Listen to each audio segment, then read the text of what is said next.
Motorcycle না, হাতে শুধু ট্যাঙ্কি। পাম্পে তেল নিতে এসে চমকে দিল এক যুবক।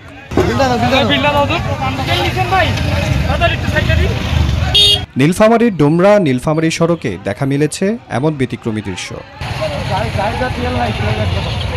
মোটরসাইকেলের তেল শেষ, তাই পুরো বাইক না এনে ট্যাঙ্কি খুলে সরাসরি পাম্পে হাজির এই যুবক। বিষয়টি উপস্থিত লোকজনের মধ্যে কৌতূহলের সৃষ্টি করে।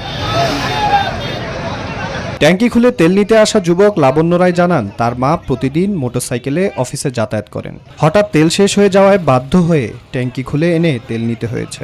এখন আমার মা তো ফেরি ব্যাংকে চাকরি করে, এখন তো মা তো আসতে পারতেছে না, এখন জামে আমার মা চলো দেখলাম যে 2 ঘন্টা সিরিয়াল। এখন কী করার, ওই জন্য আমি ফ্রেন্ডের ট্যাঙ্কি খুলে নিয়ে আসলাম। এখন এই ট্যাঙ্কিতে আমার বাসায় আমার মার গাড়িতে লোড করেছি। কারণ আমার মা ফিট কর্মী, এখন তো এইভাবে তো আর মহিলা মানুষ তো এইভাবে সিরিয়াল কাটতে পারবে না, এই জন্য আমি নিজে আসলাম।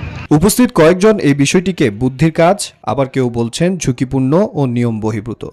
যদিও এই বিষয়ে কোনো মন্তব্য করেননি পাম্প কর্তৃপক্ষ।